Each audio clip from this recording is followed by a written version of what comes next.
న్యాయాధిపతుల గ్రంథం, న్యాయాధిపతుల గ్రంథం 18వ అధ్యాయం 9వ వచనం. అందుకు వారు లెండి వారి మీద పడదము, ఆ దేశమును మేము చూశాము, అది బహు మంచిది. మీరు ఊరకునున్నారేమి? ఆలస్యము చేయక బయలుదేరి ప్రవేశించి ఆ దేశమును స్వాధీనపరచుకునడై. చాలు. న్యాయాధిపతుల గ్రంథంలో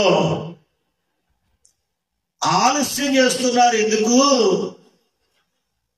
లేచి త్వరపడండి, ఇంకా ఆలస్యం చేస్తారేంటి? వారి మీద పడండి.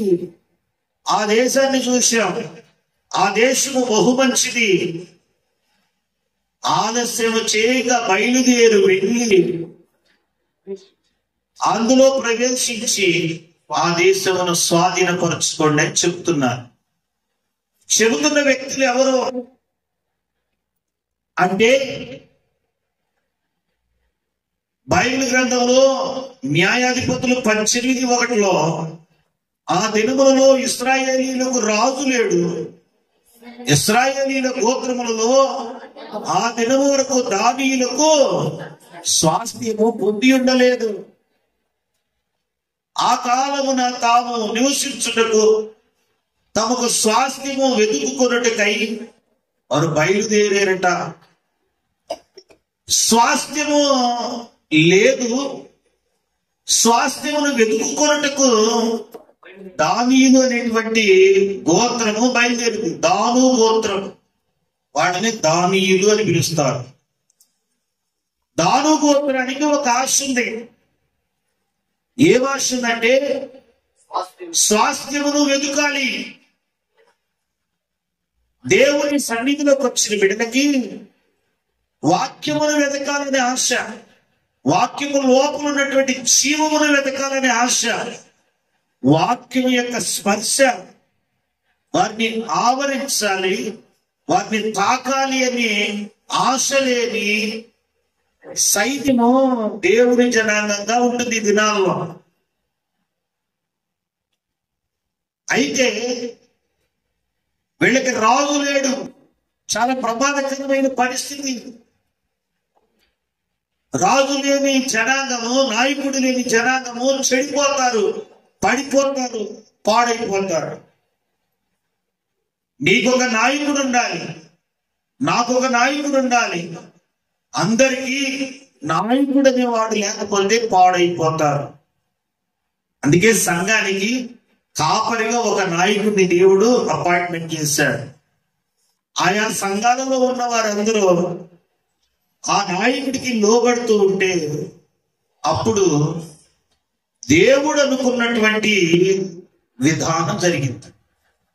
అసలు రాజు లేకుండా వీళ్ళు ఎందుకుండారో, ఈ గోత్రానికి యుద్ధం వస్తే ఒక రాజు కావాలి కదా. రాజు లేని ఆ పరిస్థితుల్లో వీళ్ళుండగా వీళ్ళలో ఒక మంచి లక్షణం కనపడుతుంది.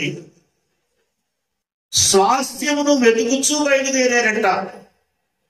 వాళ్ళకి ఏమి లేదు, స్వాస్థ్యం లేదని వాళ్ళకి తెలుసు. వాళ్ళకి స్వాస్థ్యం లేదని తెలుసు, ఆ స్వాస్థ్యమును వెతుకుతూ బయలుదేరారంట. నీకు స్వాస్థ్యం ఉందా? దేవుని రాజ్యములో ప్రవేశం నీకుందా? ఉందో లేదో మొదట నువ్వు గ్రహించుకోగలిగి ఉండాలి. ఎప్పుడైతే నువ్వు గ్రహించగలుగుతావో అప్పుడు లేదని తెలిసిందనుకో, స్వాస్థ్యం కోసం బయలుదేరి వెతుకుతావు. స్వాస్థ్యం కోసం బయలుదేరి వెతుకుతూ ప్రారంభించినప్పుడు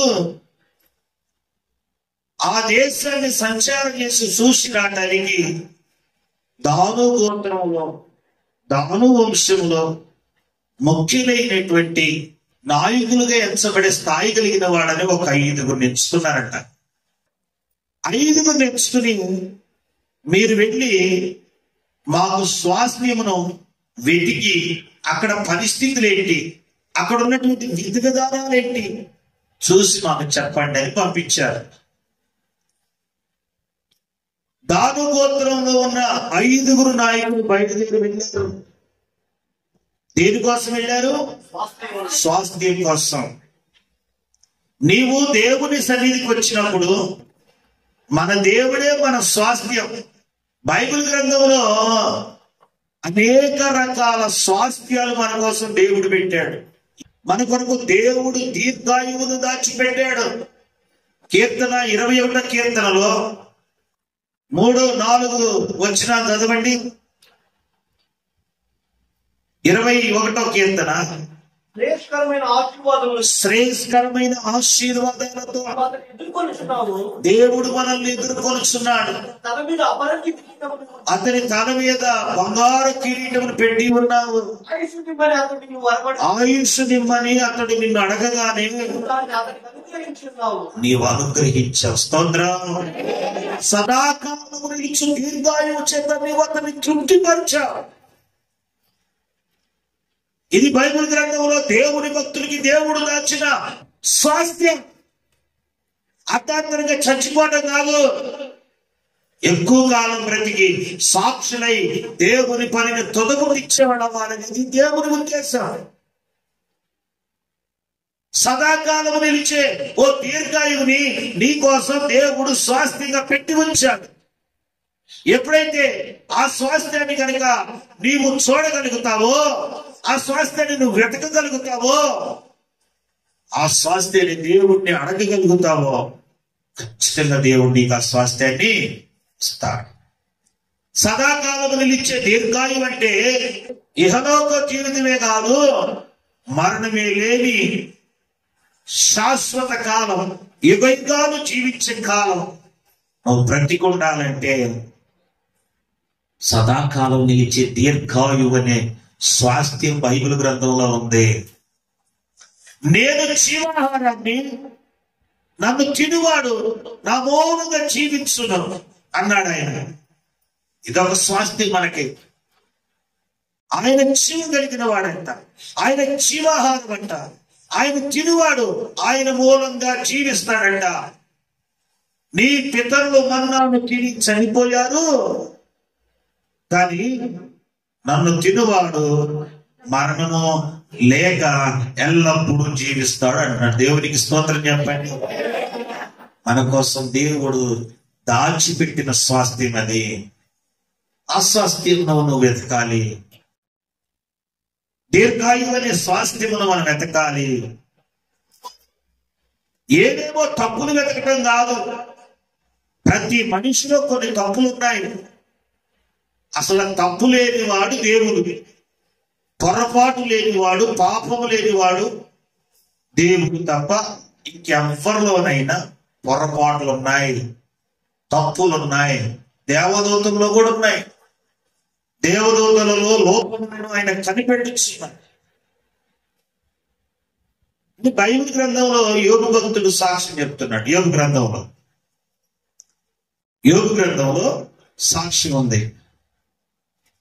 దేవదూతలలోనైనా మానవులలోనైనా విశ్వాసులని పిలువబడుతున్న నీలో నాలోనైనా భక్తులందరిలోనైనా తప్పులున్నాయి, లోపములున్నాయి.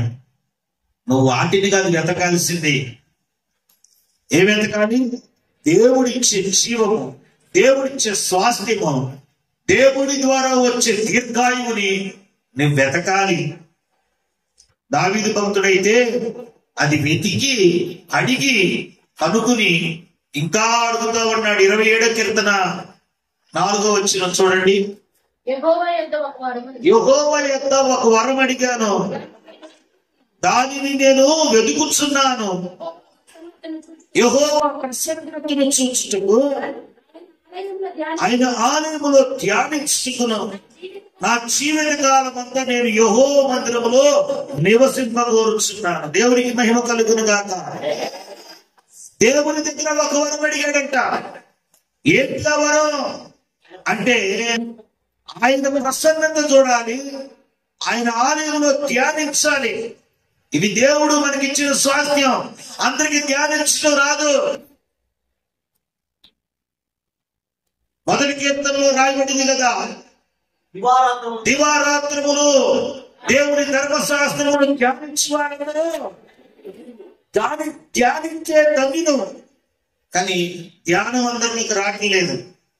కానీ దేవుని దగ్గర ధ్యానించి ఆరాధించి దేవుణ్ణి గణపరిచే ఒక అద్భుతమైనటువంటి స్వాస్థ్యం ఉంది. ఆ స్వాస్థ్యం కోసం ఏం చేయాలి? వెతకాలి. ఒక వరం అడిగా, ఆ వరాన్ని వెతుకుతున్నాడంట. ఆయన ముఖ దర్శనం చేయాలి. ఆయన చూస్తే మన రహస్య పాపాలన్నీ కనపడతాయి. పద్మాసు దీపంలో పరవాసి అయిన యోహాను ఆయన చూడగానే సచ్చిన వాని వల్లే ఆయన పాదాల దగ్గర పడ్డాను అన్నాడు. ఎందుకు పడిపోయాడు? ఆయన యొక్క తేజస్సుని చూడగానే నేనేం తప్పు చేయలేదు, నేను ఏ దోషం చేయలేదన్న యోగు భక్తుడు 42 అధ్యాయంలోకి వచ్చినప్పుడు యోగు గ్రంథము, కావున నన్ను నేను అసహించుకుని ధూళిలోనూ బూడిలోనూ పడి పశ్చాత్తాపపడుచున్నాను.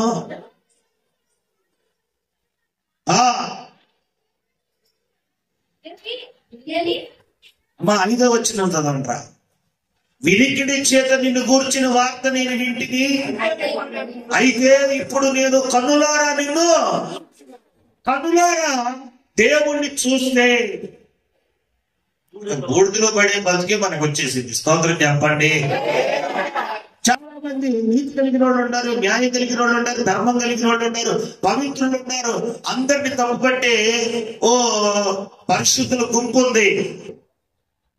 ఒక్కసారి దేవుని ప్రసన్నతను చూస్తే, ఒక్కసారి దేవుని యొక్క తేజస్సును చూస్తే ఖచ్చితంగా వాడు చేసింది ఏంటంటే వాళ్ళలో ఉన్న దోషాలు, వాళ్ళలో ఉన్న పాపాలు, వాళ్ళలో ఉన్న వ్యతిరేకత, దేవుడికి నచ్చని గుణగణాలన్నీ వాళ్ళకే కనపడతాయి. నేనున్నాను, ఇలా అనుకున్నాను ప్రభువా నన్ను క్షమించయ్యా అని వెంటనే వీళ్ళు ప్రార్థన, ఉపవాస ప్రార్థనలు పెట్టుకుని నీ మొహం వైపు చూడటానికి కూడా యోగ్యుని కాదు అనేస్తాడు. దేవుని ప్రసన్నతలో అంత ఉంది. ఆ ప్రసన్నతను దేవుడు మనకి స్వాస్థ్యంగా ఇస్తున్నాడట. దేవునికి మహిమ కలుగునుగాక. చెప్పాలా? దేవుడు మనకిస్తున్న ఆ స్వాస్థ్యం నువ్వు వెతుకుతున్నావా? దేవుని ప్రసన్నతను చూడాలనేది లేదు, దేవుని ఆలయంలో ధ్యానించాలనేది లేదు, దేవుని ఆలయంలో ఆరాధించాలనేది లేదు, దేవుడిచ్చే సదాకాలము దీర్ఘాయువును పొందుకున్నామన్న ఆలోచన లేదు. దేవుని సన్నిధికి వస్తున్నాం, ఏం వెతుకుతున్నావు? మనుషుల పాపాలను, దోషాలను, తప్పులను వెతుకుతున్నావు. వాళ్ళ తప్పు చూసి నీకేమొచ్చింది చెప్పు? వాళ్ళ పాపం నీకు అంటిద్ది, వాళ్ళ దోషం నీకు అంటిద్ది. వాళ్ళు ఎదుగుతా ఉంటారు, నువ్వు పడిపోతా ఉంటావు. ఇక్కడ కూర్చున్న కొందరిలో వాళ్ళు ఉన్నారు. యేసు నామములో దేవుడు వారిని మార్చును గాక. ఆమేన్. హల్లెలూయా. దేవుని సన్నిధిలో మనకి దేవుడు ఇస్తున్న స్వాస్థ్యం కోసం దాను గోత్రం బయలుదేరి వెతుకుతుంది. దానిలో ముఖ్యమైన వారిని, ప్రధానమైన వారిని ఏర్పరచుకుని పంపించారు. వారు వెళ్ళి ఆ దేశం అంతటి వెతుకుతూ ఉండగా ఓ విషయం జరిగింది వాళ్ళకి. న్యాయాధిపతుల గ్రంథంలో 18వ అధ్యాయంలో 7వ వచనంలో మనకి ఆ విషయాన్ని దేవుడు రాయించాడు. 5 మనుషులు వెళ్లి లాయిషునకు వచ్చి దానిలోని జనము సిదోనీయుల వలె సుఖముగాను నిర్భయముగాను నివసించుటయు, అధికార బలము పొందిన వాడెవడను లేకపోవటయు, ఏ మాత్రమైనను అవమానపరచగల వాడెవడను ఆ దేశములో లేకపోవటయు, వారు సిదోనీయులకు దూరస్తులై ఏ మనుషులతోనూ సంగత్యము లేకుండా చూచి. స్తోత్రం చెప్పండి. వాళ్ళంట ఆ ప్రాంతం లాయిష్ అనేటువంటి ప్రాంతానికి వచ్చారు. అక్కడ ఓ సమూహాన్ని చూశారు. దేవుడు వారికి ఇస్తున్న స్వాస్థ్యం అది బహు మంచిది. దేవుడు వారి కొరకు సిద్ధపరిచింది. అయితే ఏం జరుగుతుందో తెలుసా? అక్కడ ఉన్న ప్రజలకి నాయకుడు లేడు. అధికారాన్ని ఉపయోగించి నేను చెప్పినట్టుగా మీరు వినండి అని చెప్పేవాడు లేడు. సంతోషంతో ఆనందంతో వాడికి ఇష్టం వచ్చినట్టు ఉంటున్నారు. అంతేకాదు దూరస్తులై ఏ మనుషులతోనో సాంగత్యం లేకుండా బ్రతికిస్తున్నారు. సంఘానికైనా సమాజానికైనా ఇది చాలా పెద్ద ప్రమాదం. మనకి మనుషులు అవసరం. యేసు ప్రభు నమ్ముకోగానే కులంలో ఉన్నవాళ్ళందరినీ వేసేవాడు తయారవుతున్నారు. ఓ మాట అడుగుతా, నీ కులంలో ఉన్న వారందరూ మారలేదు, నువ్వు మారేవు. వాళ్ళని రక్షించాలంటే వాళ్ళకి దూరం అయితే రక్షిస్తావా, వాళ్ళకి దగ్గర అయితే రక్షిస్తావా? నీ పరిశుద్ధతని కాపాడుకుని, నీ పవిత్రతను కాపాడుకుని, నీ భక్తిని కాపాడుకుని వాళ్ళని ఏదో ఒక విధంగా రక్షించాలి. వాళ్ళలోకి వెళ్ళి వాళ్ళ చేష్టలు నేర్చుకోవడం కాదు, లేదా అందరికి దూరం అయిపోవడం కాదు. మనుషులందరికీ దూరం అయ్యారంట. దగ్గరగా అధికారాన్ని చెలాయించే నాయకుడు లేడంట. ఏమైపోయిందో తెలుసా? ఆ సిచ్యువేషన్ అంతా చూసినటువంటి ఈ దారు గోత్రంలో ఉన్న ముఖ్యులైన ఈ నాయకులు త్వరగా వారు అక్కడికి వెళ్ళిపోయి 7వ వచనం అయిపోయింది. 8వ వచనంలో వారు జూరియాలోను తమ స్వచ్ఛనుల యొద్దకు రాగా మీ తాత్పర్యం ఏమిటని అడిగారంట. ఏం చూసించారు? ఏ ఉద్దేశం ఉంది? వెళ్దామా? స్వాస్థ్యం ఉందా అని అడిగితే, స్వాస్థ్యము మన కోసం ఉంది, అది బహు మంచి స్వాస్థ్యము. ఆ స్వాస్థ్యం దగ్గర ఎవ్వరు నాయకులు లేరు. ప్రజలు చూస్తేనేమో అందరికి దూరం అయిపోయి సింగిల్ గా ఉండు సిదోనీల వల్లే సంతోష ఉల్లాసాల్లో బతికేస్తున్నారు. సిదోనీలకు దూరంగా ఉన్నారు. అధికార చేష్టలు చేయగలిగిన వాడు ఒక్కడు కూడా లేడు. మీరు ఆలస్యం చేస్తున్నారేంటి?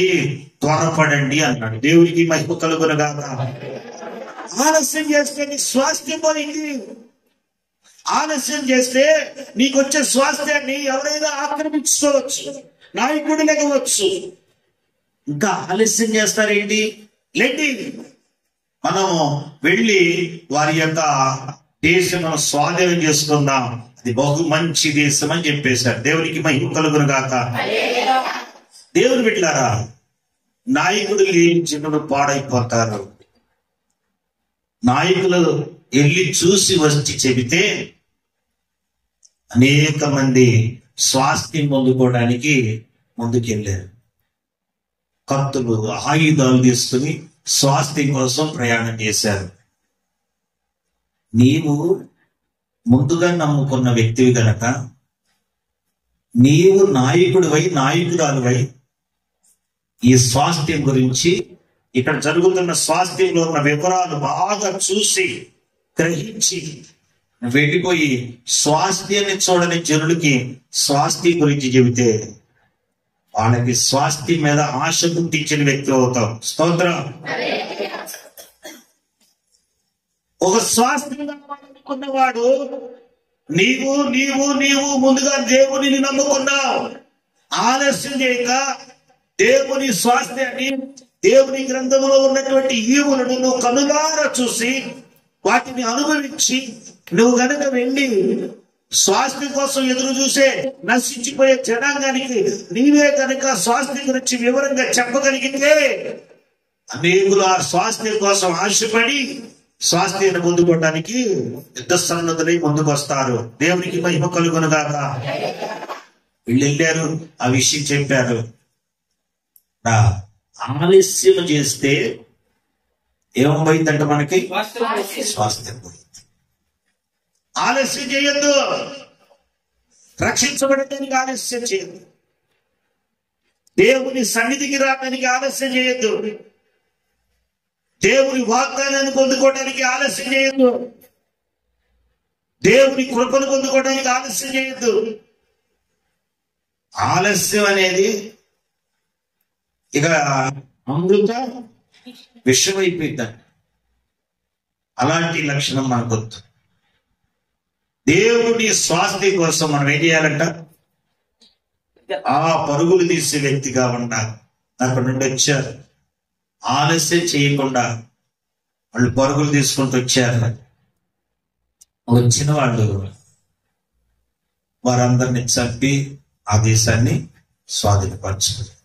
వాళ్ళకి స్వాస్థ్యం వచ్చింది. స్తోత్రం. సమూయేలు రాసిన 2వ గ్రంథం 20వ అధ్యాయం 4వ వచనాన్ని 5వ వచనాన్ని.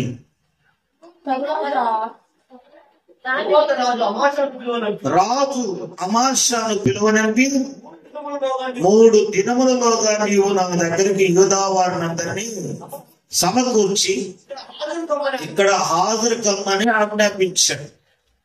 3 ఉన్నారు, అభిషేక్, యోవాబు, అమాశా.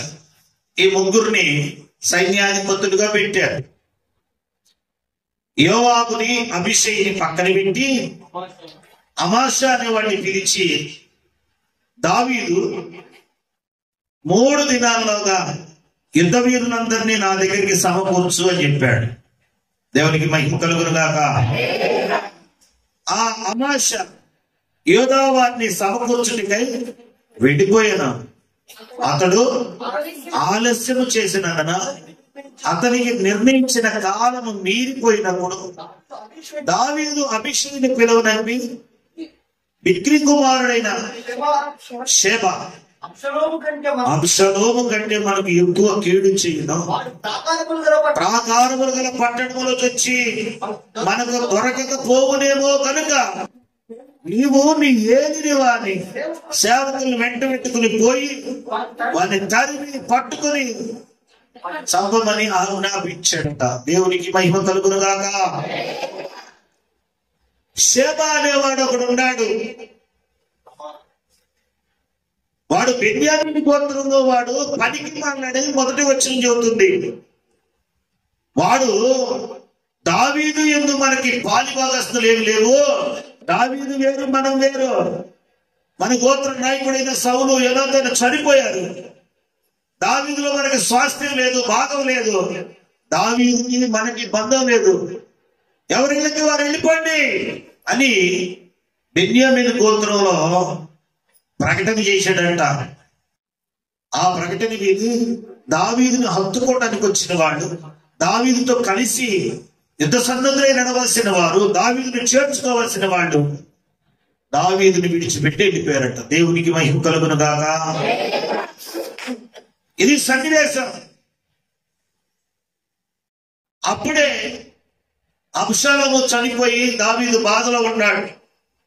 దావీదుని చంపాలనుకున్నాడు కన్న కొడుకైన అబ్షాలోము. దావీదు కొడుకైన అబ్షాలోమును చంపేశారు. ఇప్పుడు దావీదు మనసులో రేగుతున్న ఆలోచన ఏంటంటే, ఆలస్యం చేస్తే అబ్షాలోము కంటే ఈ షేబా అనేవాడు చెడ్డవాడు, ఎక్కువ కీడు చేసేవాడు, సైతానికి ప్రతినిధి, వీటిని బ్రతకనీయటానికి వీల్లేదు. వీడు పోయి ప్రాకారాలు కలిగిన పట్టణాల్లో దాక్కుంటాడేమో, పురములలో ప్రవేశించి దాగి ఉంటాడేమో, వాడు బ్రతకడానికి వీల్లేదు. అమాశా మన సైన్యాన్ని సమకూర్చన్నాడు. దేవునికి ఏ మహిమ. శత్రువుని చూసి దావీదు ఆలస్యం చేయటం లేదు. శత్రువును చంపడానికి దావీదు వెనకడు చేయటం లేదు. ఇటు ఇటు శత్రువుని చూసి దావీదు